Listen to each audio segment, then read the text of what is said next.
I still struggle with certain things. I mean, I'm always going to have those unanswered questions of where I came from.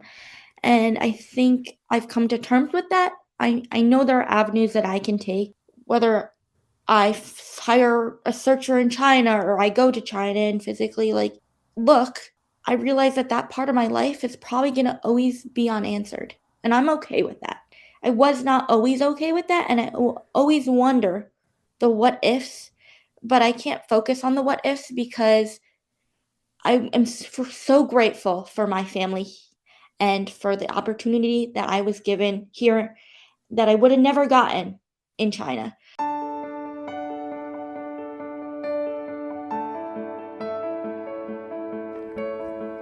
Will my adopted child be okay? What does their future hold? Did I do something wrong?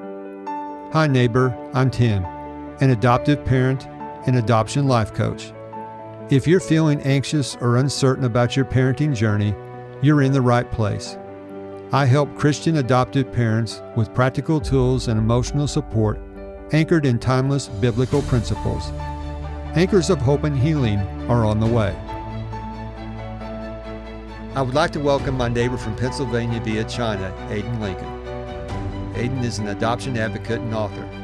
She is also an adult adoptee who seeks to share her story with the world, empower adoptees and their families, and inspire others to adopt. On October 28, 2002, she was found abandoned in a shoebox at a train station in China with her umbilical cord still attached. Police then sent this tiny 3-pound baby to a Chinese orphanage where she spent the first year of her life.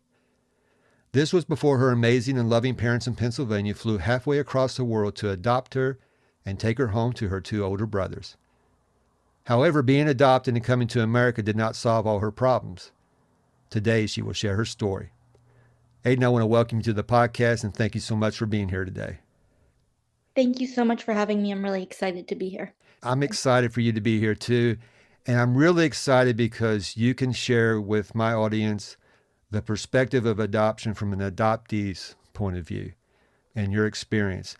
I've read your story on your website. It's compelling. I mean, just the introduction itself is mind-boggling to me. But there's so many other facets to your story that we're going to get into today. And I would like you just to start sharing some of the things that you dealt with before you really realized what was going on because you were adopted at such a young age. But some of those things started to manifest a little bit later. So feel free to start wherever you want to and share your story with us. Hi, I'm Aiden. And beyond the beginning of my life, after spending the first year in an orphanage, coming here did not solve all of my problems. I am so grateful for my family who helped me get to where I am today. I would not be half the person I was today if I didn't have the amazing opportunities and the loving family and resources that I was provided. So I struggled pretty early on with anxiety, separation anxiety, generalized anxiety, and ADHD, especially in school. And when I was in school, my ADHD caused me to blurt out answers. It caused me to fidget in my seat, to bully others, and I would lash out. And originally, teachers were disciplining me or trying to discipline me. It would only make me lash out more, and they would only send me to the principal's office more. And this happened for a few years. This happened from kindergarten to second grade.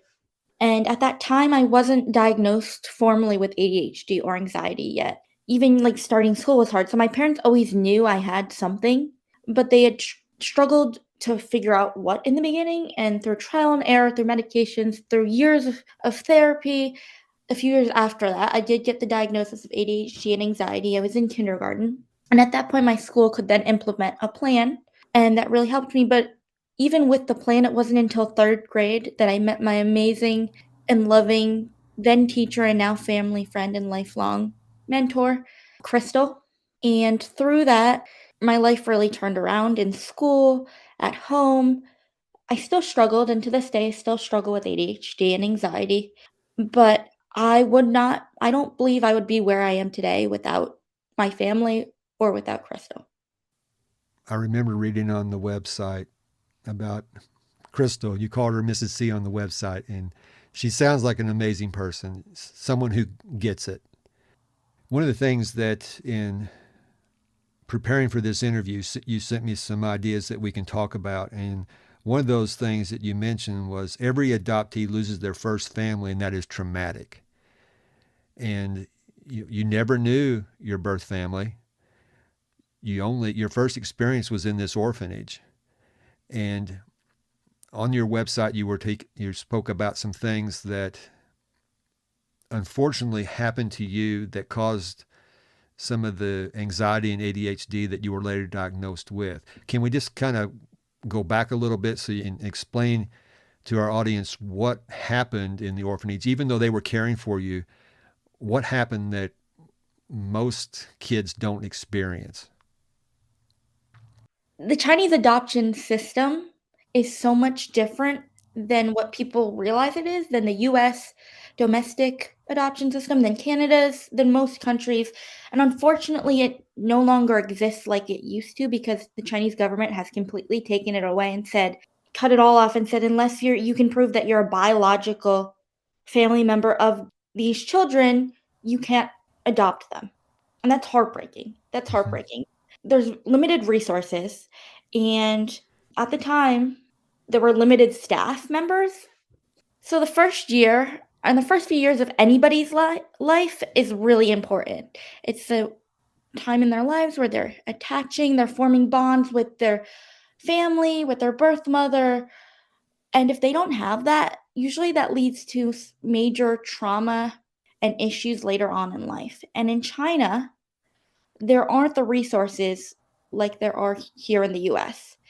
So essentially, I was kept in a crib 24/7 for the first year of my life and not given the medical care or the loving arms that any child needs, and that then affected me and carried with me into my adult years and will be with me for the rest of my life. And this is definitely what caused my anxiety and my ADHD, or I believe that does. Right. You think about it in your case and in my boys' cases, that voice that they knew for 9 months suddenly went silent. Whether you realized it or not, that voice went silent. And then, my boys, we were able to adopt them. We were there at the hospital for my oldest when he was born and took him home the next day. And he was nurtured from then on with us. But because of the system you found yourself in, not being held, not being nurtured like you needed to be, that did result in some challenges that manifested themselves later and things that challenges you're still dealing with. But these are challenges that you have found ways to overcome and live your life as best you can. So let's go back then, now that we've established that a little bit. I want to go back to your school years when it started to manifest itself in negative ways. There are adoptive parents who are navigating these challenges while their kids are in school. Help us understand what your parents and what your teachers, especially Crystal, were able to do for you that helped you get through those formative years and graduate. And you also have graduated from college, and so you've been able to do this. They need some encouragement how they can help their kids navigate it too. Absolutely, I would love to share that. So, my mother was an educator and still is an educator to this day, and she knew early on that I was special, that I needed a little bit more love and support than my 2 older brothers got. And my dad, he worked very hard to figure out what was best for me.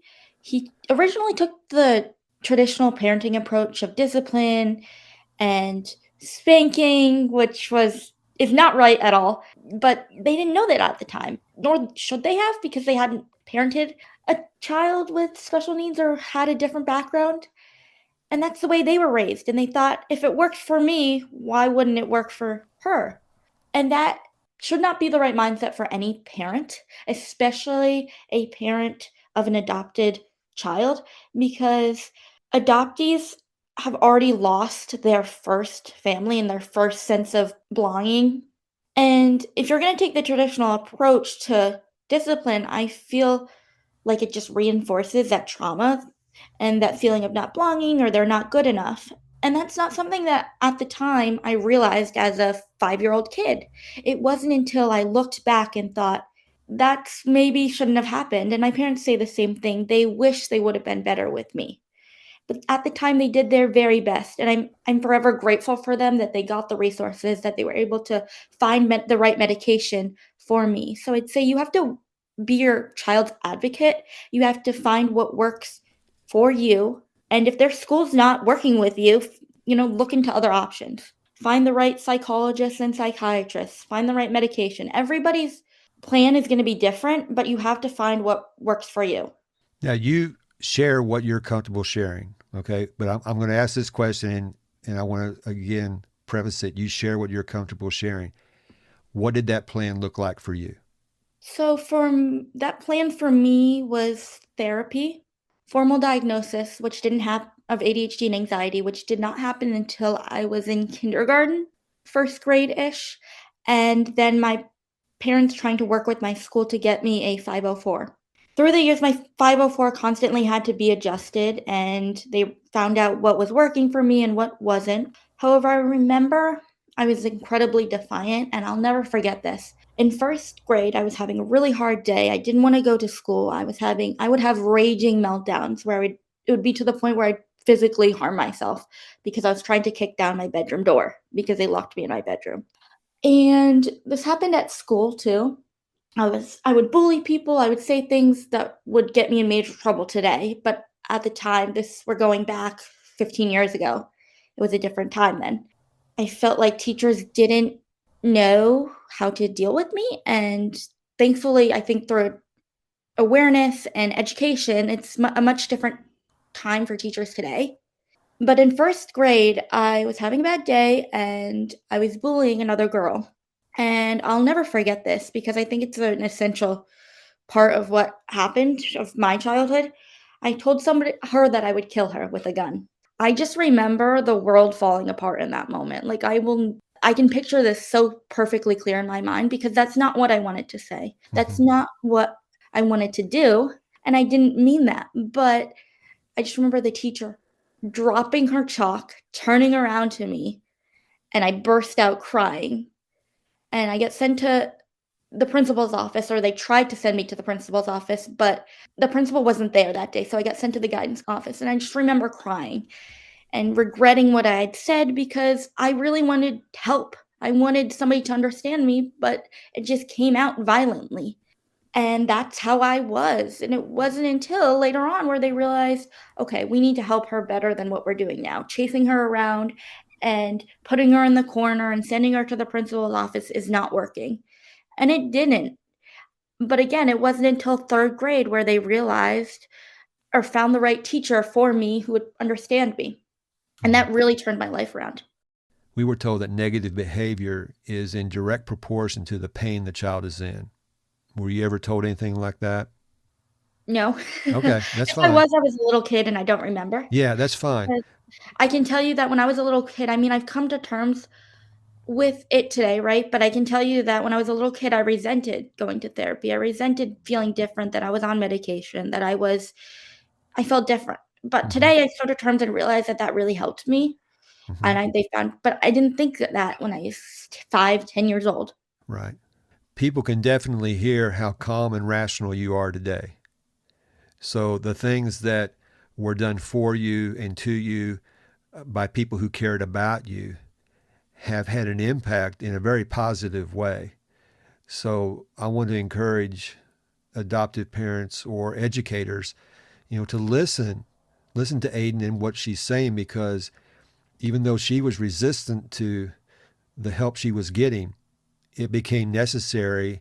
And sometimes you have to do the hard things as a parent or as an educator to help these children navigate these difficult feelings that they're dealing with, feelings that you really can't, aren't even aware of. But it sounds like you had that level of frustration that I hear from other adoptive parents their children have as well, that there's just this pain that they really can't put any words to, and it becomes manifested. And hearing you now, I truly believe you didn't want to hurt that girl. It's just you speak rashly and out of frustration and pain, And things come out you don't want to, you wish you could take back. It's good that you were able to find, your parents were able to find those resources for you. How did they, how did they go about doing that? Because as you said, 15 years ago, this was something that wasn't talked about a lot, at least in our circle. We didn't discover this until 7 years ago for us, actually, because my son at 17, that's when we discovered what he was going through. We were just grasping for straws all along, way to discipline, all that kind of stuff. How did your parents, eventually find this out?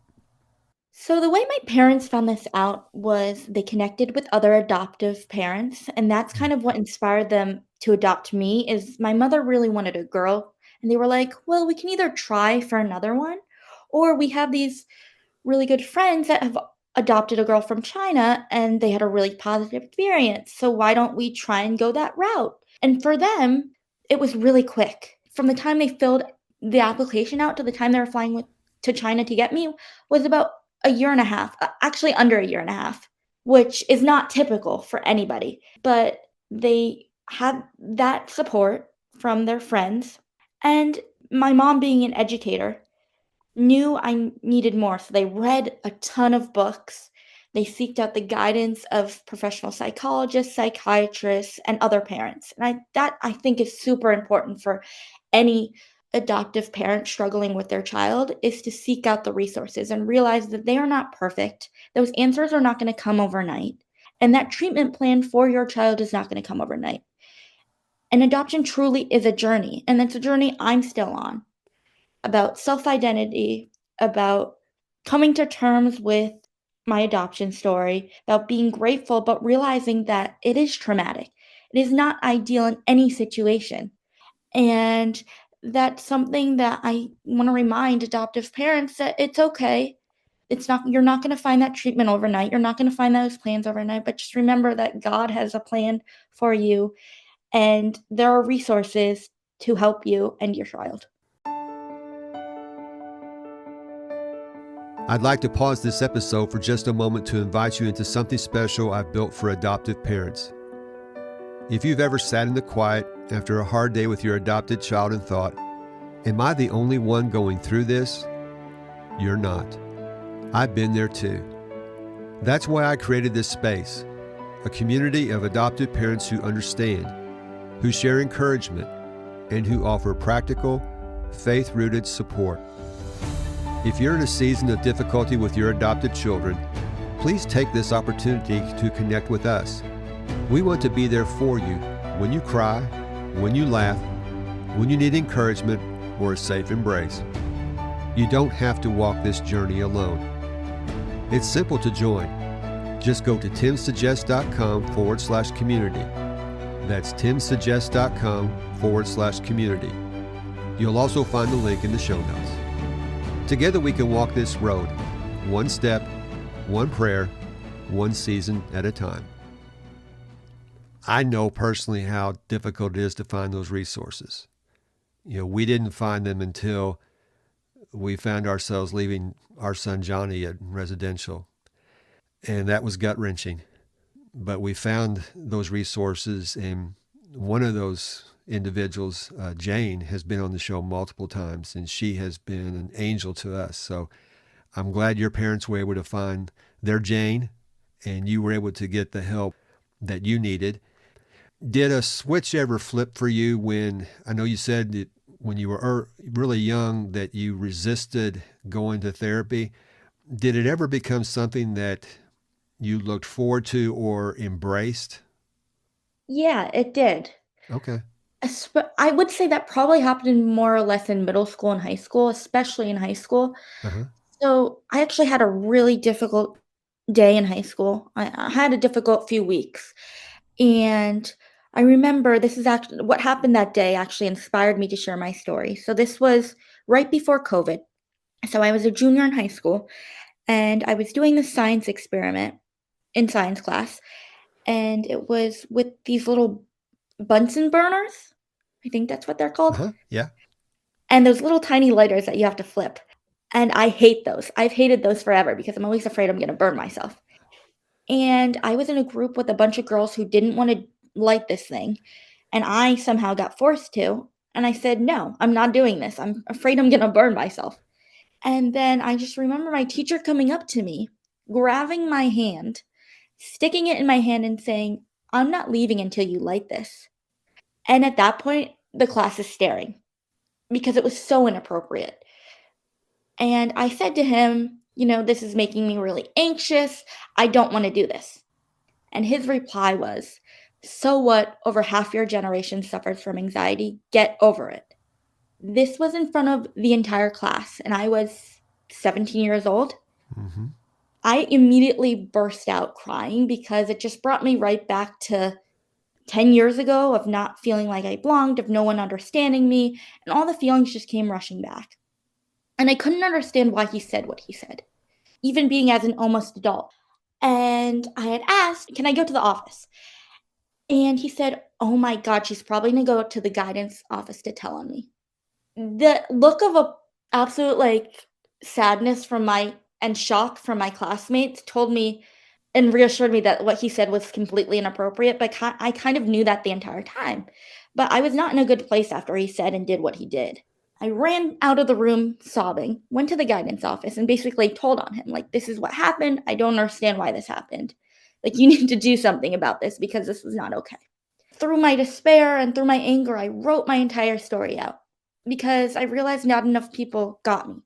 Not enough people understood me. And being that it just took me right back to elementary school where nobody understood me, but this time I actually felt like I could explain to him what had happened and what I was feeling. Because then, being an almost adult, I was, learning how to write research papers in high school, and I was a pretty good writer. So I sent it to him and I talked with him, and he actually understood and he apologized. And at that point, we're in February, he had learned that I had a 504, which is should not have happened. Nobody should ever be treated that way. I realized, hey, this is kind of eye opening for me. This is eye opening for him. Let me send this to other people and see what they think. And that's what made me realize I want to share my story. Not enough people understand an adoptee's perspective, adoption, the struggles, and it's not talked about enough in the media. So that's what led us to now, 5 years later, 2025, and this interview. I've done various interviews throughout the years, and the feedback that I get is so empowering and so moving and making me realize that this is helpful for other adoptive parents, this is helpful for other adoptees, and it just makes me continue to share my story. What I hear from this story is how brave you were to put pen to paper and write those things down, write those feelings, touch those feelings, as I talk about a lot on this podcast. That's something my son did when he was in residential treatment, was to touch those feelings with journaling and then to share it with that teacher. I'm glad he came around, because I've seen, unfortunately, too many people who have a preconceived idea to negative behavior and think it's always just it's a rotten kid. There's a lot of pain sometimes, and I don't know. I'm glad that your story had a happy ending, and I really applaud you for using your history, your story as a platform to help other adoptees and adopted parents. So that was one of the times that I was really looking forward to therapy, because after I had a really rough day, a rough few weeks, I knew I could talk to somebody who understood me. And I actually had a therapy appointment that day. And it kind of worked out perfectly because I was able to kind of vent to my therapist. And she reiterated my feelings that what he did was not okay. Mm-hmm. And I hope that for everybody, I hope that they're able to find somebody, whether that's that listens to them, that understands them, or is able to educate themselves about their child's adoption, or the adoptee is able to find those resources, whether maybe not now, but in the future, and learn to appreciate them. Because, like I said earlier, I haven't always appreciated going to therapy and being on medication, because I always felt that I was different. Because how do you explain to a 5-year-old kid that you have to take this pill every day? But because it took so many different medications and trial and error and different therapists, sometimes those medications would either make me really tired or super, super hyperactive and super defiant. But that was a trial and error for me and my family. What I'm hearing is that there's no quick solution to these challenges, that you do have to basically go with trial and error. But if you stay the course and you have people who are willing to work with you, one of the words you used earlier in the interview was your parents were your advocate. And I believe that's one of the strong things that I want to encourage adopted parents. You have to advocate for your kids, because until other people start to realize the challenges that adopted children are going through, we as parents have to say, hold on, these children need some special care considering what they have gone through. I really applaud your parents for being your advocate and helping you navigate these challenges and helping find these resources. They're out there. They aren't the easiest things to find sometimes, but they're out there. That's why I'm really encouraged to meet you today. And as your website indicates, there's a lot of resources available that people can tap into to help their children. So this is really something that is special, and I'm glad that this is something you want to do in your life, because you're taking a situation where it was less than desirable how it started, how your life started, but seeing you face to face and seeing what you're doing, I can just hear the compassion you have for these children and how you want to help them. So thank you for being you. I mean, that's really, really a testament to how you were raised by your parents and what you have been able to navigate.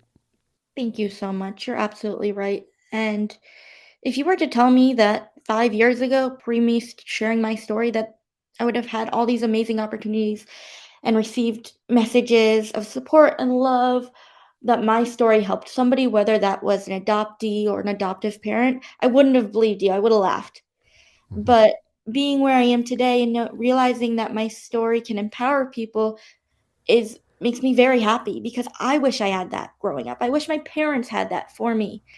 In the age of social media and Facebook groups and documentaries, there's so much more knowledge and research and advocates that we have today than we did 5, 10 years ago. I wish that for everybody. I wish that for every situation, but especially for something as close to my heart as adoption. So I just thank you for allowing me to share my story today. I hope that it inspires people, whether or not to adopt, or maybe they're struggling with their child, or an adoptee might be listening, that it will get better. And Mm-hmm. adoption really is a journey. I've said this before on the podcast, and knowing what we've been through, the challenges that we faced, and the difficult times we faced, would I do it over again? Absolutely. I fully believe that the boys that I was blessed to raise are in my family for a reason, and I wouldn't change a thing. Has it been tough? Absolutely. It's been tough. But I believe we're called to do hard things. You're doing a hard thing, but I can hear how fulfilling it is to you to share your story. As we begin to wrap up our conversation, there are adoptees who listen to this podcast. What would you say to an adoptee listening now? Just as something to encourage them. I would say if you're struggling, it'll get better, I promise. And that I still struggle with certain things. I mean, I'm always going to have those unanswered questions of where I came from. And I think I've come to terms with that. I know there are avenues that I can take, whether hire a searcher in China or I go to China and physically look. I realize that that part of my life is probably going to always be unanswered. And I'm okay with that. I was not always okay with that. And I will always wonder the what ifs, but I can't focus on the what ifs, because I am so grateful for my family and for the opportunity that I was given here that I would have never gotten in China, for the education, for my amazing pets, for my siblings, for my job. And so I believe that everything happens for a reason. And I believe that I was meant to be adopted. I believe that my family was meant to adopt me. And that's something that I always remember. And I want other adoptees to remember that, is that God has a plan for you and he does not make mistakes. Amen. What would you say to adopted parents who are struggling with their child? Because there are adopted parents, and I've talked to them, who listen to this podcast and they're struggling. They're trying to find the answers your parents and I tried to find years ago. What would you say to them today? I would say some similar things that it will get better. I actually have what my parents said in an interview, and I want to read that because this is in my parents' words, not mine. Be realistic and optimistic in your adoption pursuit. Be relentless in your research. Garner the help, wisdom, and expertise of others, and expect to be changed forever. Adoption, like so many things in life, is a journey that has unanticipated challenges. In the moment, those challenges can seem insurmountable. However, they became opportunities for us to gain new perspectives and insights about love, relationships, and commitment. We feel so blessed to be part of Aiden's story and know that her passion for sharing it builds a bridge for healing as well as supporting others. Adoption truly is a journey. It has ups and downs. You have to find what works for you and your story. Adoption is an amazing gift, but it comes with struggles people don't often realize and is not talked about enough. Adoptees lose their first family and that first connection. This is hard and not easy for anyone. The journey and solutions will be different for everyone. However, children deserve to be loved, and there are resources for parents. It takes a village, and you have to seek out those resources that are best for you and your child. You have some amazing parents. That's really beautiful. I absolutely do. You And do. again, I'm forever grateful and I love them, and I'm so happy that I have the family I do Mm-hmm. today. It's your forever family. Absolutely. Your forever family. Thank you again for being on here. I really appreciate the work you're doing. This is needed. And I know that you have helped other adoptees and adoptive parents today. So thank you for being on here.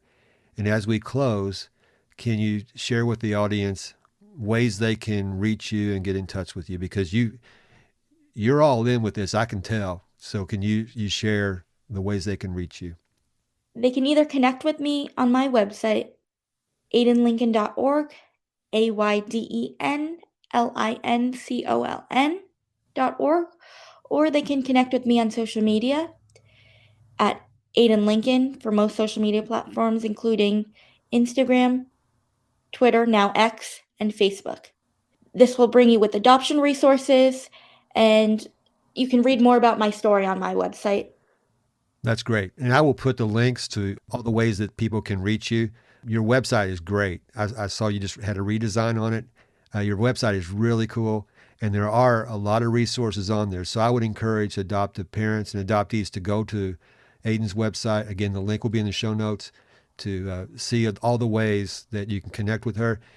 Also, read more about her story. She talked about a lot of it today, but there's some other aspects to it that we just didn't have time to cover. But you can go there and read that and then connect with her on the social platforms too. So, again, thank you so much, Ayden, for being here. I really enjoyed our conversation. Thank you so much. I enjoyed being here, and I really enjoy getting to talk about it and raise awareness about the amazing journey of adoption. Every adoptee's story begins with loss, but that's not where it has to end. Ayden's story is proof that healing is possible. Here are a few of the takeaways. Number 1, early trauma leaves a lasting imprint. Experiences in the first months of life, such as neglect or lack of touch, can profoundly shape a child's brain, emotions, and behavior for years to come. Number 2, adoptive parents need trauma awareness. Traditional parenting methods don't always work for adopted children. Understanding trauma-informed care is essential to help an adoptee feel safe, connected, and seen. Number 3, behavior often masks pain. What looks like defiance, anger, or disruption is often a child's way of expressing unmet needs or deep fear. Number 4, healing requires understanding, not fixing. Parents and teachers often want to correct behavior, but what an adoptee most needs is connection, someone to sit with their pain rather than rush to solve it. One caring adult can change a life. And finally, number 5, adoption is a lifelong journey. Adoption doesn't end with placement. It's an ongoing process of identity, belonging, and understanding for both the adoptee and the parents. Please see the show notes for the ways you can connect with Ayden. That's all for this episode. I want to thank you so much for joining me. Until next time, this is Tim, encouraging you to do what you can now. I hope today's episode encouraged you to face the storms in your parenting journey with courage and confidence. If so, would you please share this episode with another adoptive parent? It would also bless me in the mission of this podcast if you would take a couple of minutes and leave a review for the show on Apple Podcasts. Until next time, this is Tim, encouraging you to do what you can now.